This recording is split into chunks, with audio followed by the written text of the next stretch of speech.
வமை யக்ஃபிரு துனூப இல்லல்லாஹ், அல்லாஹ்வை தவிர பாவங்களை மன்னிக்க கூடியவன் யார்?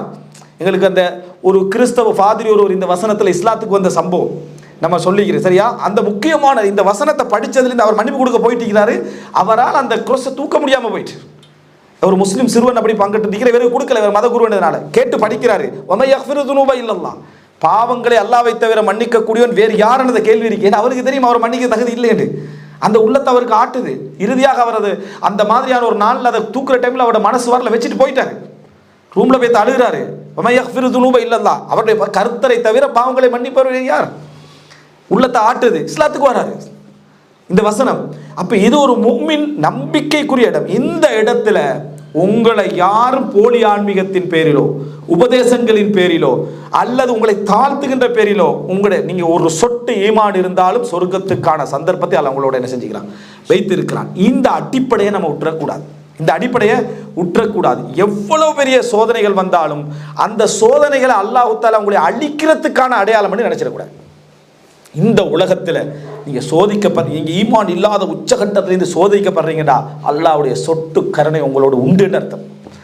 இந்த உலகத்தில் நீங்கள் உச்சகட்ட பாவிகளாக இருந்து கொண்டு உங்களுக்கு ஒரு சோதனை வருதுண்டா, உங்களுக்கு தெரியும் உபை இப்னு சலூல் அல்லாஹ் சோதிக்காம ரசூலுல்லாஹ்களை இமாமா வச்சு அல்லாஹ் தஆலா கண்ணியப்படுத்தி அனுப்பிவிட்டான் உலகத்தில். ஏன்னா அவனுக்கு தண்டனை மறுமையில் சோதிக்கலை. அல்லாஹ் தஆலா உங்களை கொடுக்கணும்னு நினைச்சா சோதிச்சிருவான். உங்களுக்கு ஒரு ரஹ்மத் இருக்கிறது. ஏன் ரசூலுல்லாஹ்வோட மனைவிக்கு அவதூறு சொல்லி ஓதி யுத்தத்தில் 300 பேரை கூட்டிட்டு போய் இஸ்லாத்தை அழிப்பதற்கு பாடுபட்ட அபூஜஹல் அபூலஹபை விட நயவஞ்சகத்தனமா செயல்பட்டவன் யார்? மதீனால. நீங்க மக்கால் அபூஜஹல் அபூலஹப் பேசுவீங்கன்னா மதீனால யாரு? மதீனால எதிரியா நீங்க யாரை நினைப்பீங்க? உபை இப்னு சலூல். தொழுவிக்க போனது யாரு? ரசூல் ஸல்லல்லாஹு அலைஹி வஸல்லம். இஸ்லாத்தை காட்டிக்கன்னு அந்த மாதிரி நடந்து கொண்டிருந்தான்.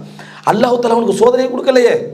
சஹாபாக்கள் மாதிரி வாழ்ந்த சஹாபாக்கள் வந்து மஸ்ஜித் நபவியில் என்ன, அதாவது அந்த பக்கையில் அடக்கப்படுறதுக்கு ஜனாசா தொழுகை நடக்கிற அளவுக்கு என்ன செஞ்சுட்டு ஆகிட்டா இல்லையா?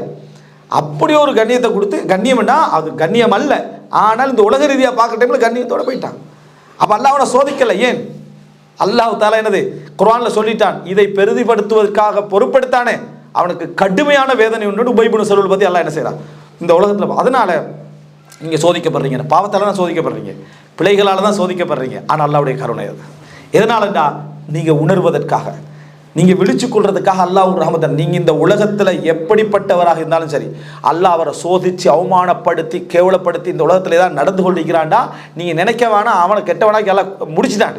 இல்லை, அவனை உணர்றதுக்கான சந்தர்ப்பத்தை எல்லாம் கொடுத்துட்டான். நீங்கள் என்ன நினைக்கணும்? உணர்வதற்கான சந்தர்ப்பத்தை கொடுத்துட்டான். அதே நிலைமையில் மௌத்தாகினா தான் நம்ம யோசிக்கிறோம். ஆனால் அவனை என்ன நடந்துட்டாலும் அல்லாஹ் தஆலா அவனுக்கு உணர்றதுக்கான சந்தர்ப்பத்தை கொடுத்துட்டான். ஏனடா அல்லாஹ் தஆலா சொல்றான், அகதுனாஹும் பில் பஸாஇ வத்தர்ராஇ லஅல்லஹும் யதர்ரஊன். நாங்கள் அவர்களை கஷ்டத்தை கொண்டும் துன்பத்தை கொண்டும் புட்டித்தோம், சோதித்தோம். ஏன் தெரியுமா? பணிய வேண்டும் என்பதற்காக. ஃபிரௌனுக்கே அல்லாஹ் தஆலா சொல்றாங்க. மறுபடி சொல்ற சந்தர்ப்பத்தில் சொல்றான், நாங்கள் ஞாபகப்படுத்தியதை அவர்கள் மறந்த பொழுது வானம் பூமியுடைய ரஹமத்துக்களை திறந்து விட்டோம் என்றான். எப்ப தண்டிக்கணும்னு நினைச்சோடனே ஃபுல்லா ரஹமத்தை கொடுத்து சோதனைலாம் இல்லாமக்கி மறக்கடிச்சிட்டு வந்துட்டான். திருந்தணும்னு நினைக்க அல்லாஹ் தஆலா சொல்றான், நிறைய சோதிச்சோன்னுன்றான். நினைச்சு ஃபிரௌனுக்கே என்ன கிடைச்சது? சோதனை தான் கிடைச்சது திருந்துறதுக்காக. இந்த பாயிண்ட்ல நீங்க வெளியே போயிடக்கூடாது.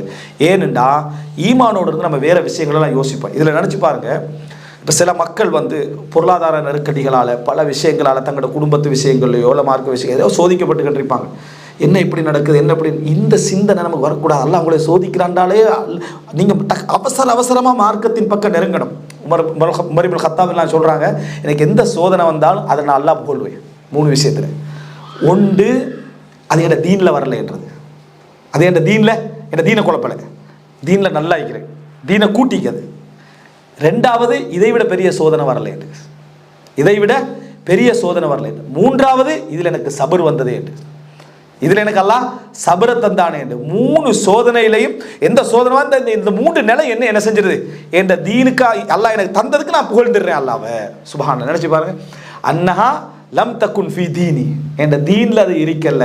வ அன்னஹா லம் தகுன் அக்பர மின், அதை விட பெரிதாக என்ன செய்யல அது இருக்கல்ல. வ இன்னி உல்ஹிம்து ஸப்ர ஃபீஹி, அதில் எனக்கு பொறுமை என்ன செஞ்சது, இல்ஹாம் பண்ணப்பட்டதுன்றான். இதுதான் ஒரு மூமினுடைய பார்வை.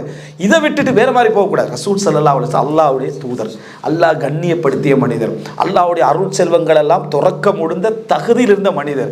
கஃனுக்கு பணம் இல்லாமல் அரவாசி துண்டோட அடக்கினாங்களா இல்லையா முஸ்அப் இப்னு உமைர்? கஃபன் போடுறதுக்கு பணம் இல்லை. ரசூல் ஸல்லல்லாஹு அலைஹி வஸல்லம் அவங்களுக்கு நினைச்சாங்களா, ரசூல் என் தோழர் அடக்கிறதுக்கு கஃபன் போடுறதுக்கு பணம் இல்லையே, அல்லாஹ்வோட உதவி எனக்கு இல்லையே நினைச்சாங்களா? அதாவது அவ்வளோ பெரிய ஒரு யுத்தம், அவ்வளவு அல்லாஹ்வுக்கு சார்பான இதில் அல்லாஹ்வுக்கு அவ்வளவு செல்வ செழிப்புகள் எல்லாம் ரோம பாரசீகத்துக்கு கொட்டின அல்லாஹ்வுக்கு ரசூலுல்லாஹ்ங்களுக்கு ஒரு கஃபன் துணி கொடுக்குறது அல்லாஹ்வுக்கு ஒரு பெரிய விஷயமானு கேட்குறேன். ஈமானுக்கான சோதனை அது. நீங்கள் எந்த தரத்தில் ரப்புடைய நம்பிக்கை வச்சுக்கிற சோதனை. ஒரு ஹாஃப் கஃபன் துணி, முகத்தை மூடினா கால் திறக்கும், காலை மூட்டா முகம் திறக்கும். என்ன படிப்பை நம்ம பெறணும் அதில்? அப்படின்னா ரசூல் ஸல்லல்லாஹு அலைஹி வஸல்லம் அல்லாஹ்வுக்கு மிகவும் விருப்பமான மனிதர், அவரோடு இருக்கக்கூடியவங்க அல்லாஹ்வுக்கு மிகவும் விருப்பமானவர்கள். அதுக்கு ஹாஃப் துணி ஒரு கஃபன் வாங்குறதுக்கு ரசூலுல்லாஹ்ங்களுக்கு வழி இல்லாமல் என்ன செய்கிறாங்க, கொண்டு போய் அடக்குறாங்கடா. ரசூலுல்லாஹ்வோட ஈமான்ல எந்த அசைவும் ஏற்படுத்தலைன்னா விளக்க மார்க்கத்தை பற்றி அறிவு விளக்கமும் ஞானமும் அவ்வளோ அட்டிப்படையோடு இருந்திருக்கு. இதுதான் அடையாளம் அல்லாஹ் சோதிக்கிறான்னு சொல்லி. அப்போ இந்த புரிதல் அல்லாஹு தாலா என்னை இதில் வைக்கிறான்னு சொன்னால் இதுக்கான ரீசன் என்ன? தண்ட தோழர்கள் மௌத்தாகிற டைமில் கடனிக்கான்னு கேட்குறாங்க. கடன்டா தொழுவிக்காமல் போயிடுறாங்க ரசூலுல்லாஹ்.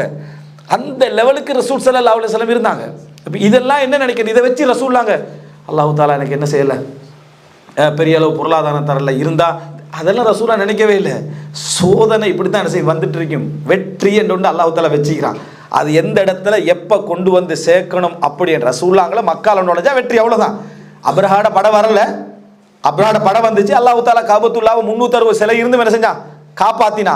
அது மக்கள்கிட்ட மனசுல இருக்குது. இவர் உண்மையை அல்லாஹ்வுடைய தூதராக இருந்தால் காபத்துல்லாஹ்ல என்ன செய்வார், வருவார். சிலைகளை உடைச்சாலும் அல்லாஹு தாலா என்ன செய்வான், பாதுகாப்பான். ரசூலுல்லாஹ் அதை செஞ்ச உடனே அந்த ஒன்று தான் அடையாளம். அந்த ஒன்று அல்லாஹ் லேட் ஆக்கினான். அதனால தான் அல்லாஹ் சொல்றா, இதா ஜா நஸ்ருல்லாஹ் வல் ஃபத், அல்லாஹ்வுடைய உதவி என்றா.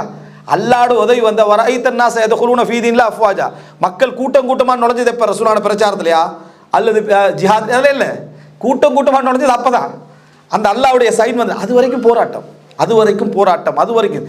இதுதான் ஒரு முஃமினுடைய அந்த இஸ்திப்ஷாருல் முஃமின். அதனால தான் சொல்றேன், எப்பயும் உங்களுக்கு பக்கத்தில் உள்ளவர், உங்களை சூழ உள்ளவர் எந்த நிலையிலும் அல்லாஹ்வின் மீது உங்களுக்கு ஒரு துளி கலங்கம் வர்ற அந்த எண்ணத்தை ஏற்படுத்தாதவராக உங்களுக்கு இருக்க வேண்டும்.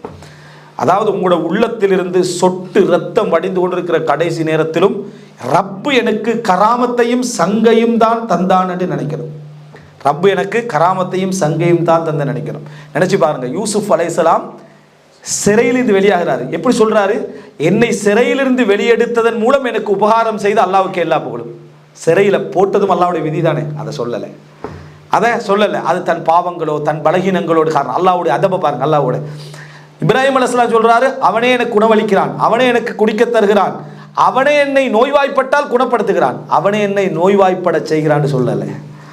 நோய்வாய்ப்பட்டால் அவனே குணப்படுத்துகிறான். ஆனால் இந்த சங்கையற்ற வார்த்தைகள் எங்கள்கிட்ட நிறைய பேர்ட்ட வருதா இல்லையா? அல்லாஹ்வுடைய விஷயத்தில் சங்கையற்ற, அல்லாஹ் ஏதோ தெரியாது நம்மளே சோதிக்கிறான், இன்ஷா அல்லாஹ் தரும் அப்படின்னா இது குஃப்ரான வார்த்தை. நீங்கள் அல்லாஹ்வோட கண்ணியத்தை என்ன செய்யலை, நினைக்கவே இல்லை. அல்லாஹ் உங்களை எங்கேயோ வச்சிருப்பான். உங்களோட வார்த்தையால் நீங்கள் எங்கேயோ போயிடுவீங்க. உங்களுக்கு சோதனை தார நேரத்தில் இப்போ ரசூலுல்லாஹ்ங்களுக்கு அந்த நீங்கள் நினச்சி பாருங்கள், அந்த கஃபன் மாதிரி ஒரு சோதனை வைங்களே, அல்லாஹ் உங்களை வந்து எங்கேயோ ஒரு அந்தஸ்தில் வச்சிருப்பான். நீங்கள் அதை விளங்காமல் வார்த்தைகள் என்ன செய்வீங்க, கொடுங்க, அல்லாஹ் உதவி அவசரப்படுத்திடுவான். ஏன்? உங்களோட ஈமானை பாதுகாக்கிறதுக்காக வேண்டி அல்லாஹ் உதவி அவசரப்படுத்திடுவான். இது உங்களுக்கு தேவையா? நீங்கள் உண்மையான ஈமான் உள்ள, யா அல்லாஹ் எனக்கு உதவி தான், ஆனால் ஆஃபியத்தோட நீ எப்போ பொருத்தப்பட நினைக்கிற அப்போ கொண்டு வந்து எனக்கு என்ன செய் சேர்த்துட்டு கேட்டு அல்லாஹ்வுடைய மஷீஅத்திலே அல்லாஹ்வுடைய அந்த நாட்டத்திலேயே போகிறேன். இமாம் இப்னுல் ஜௌஸி ரஹ்மத்துல்லாஹி என்ன சொல்கிறாங்க, அல்லாஹு தஆலா எனக்கு கேட்டதை தந்தால் ஒரு திருப்தி, அதை தராது விட்டால் 2 திருப்தி. தந்தது நான் கேட்டது, தராதது அவன்ட முடிவு, அதனால் எனக்கு 2 திருப்தி என்றாங்க. இந்த மாதிரியான ஒரு ரிதா இருக்கக்கூடிய ஒரு சூழ்நிலை, ஒரு பலம், ஒரு சக்தி எங்களுக்கு வர வேண்டும். இந்த தர்பியா முஆலஜத்துல் கல்பில் அச்சாணி இது அத்திவாரம். இந்த அத்திவாரம் எந்த நிமிடத்திலும் உபதேசங்களோ எதுவும் கேட்காமலே எங்களுக்கு என்ன செய்யணும், மிக உறுதியாக இருக்க வேண்டும். அல்லாஹ் ரப்பல் ஆலமீன் இந்த அடிப்படைகளை சிறப்பான முறையிலே புரிந்து உபதேசங்களை உள்ளே நிறுத்தி உறுதியோடும் அல்லாஹ்வுடைய நம்பிக்கையோடு வாழக்கூடிய அந்த பண்பாட்டையும் பக்குவத்தையும் அல்லாஹ் தஆலா தந்தருள் பாலிப்பானாக. ஹதா இந்தி வல் இல்மு இந்தல்லாஹ் வ கூலு கௌலி ஹதா வ அஸ்தக்ஃபிருல்லாஹ் லி வ லக்கும். அஸ்ஸலாமு அலைக்கும் வரஹ்மத்துல்லாஹி வ பரகாத்துஹு.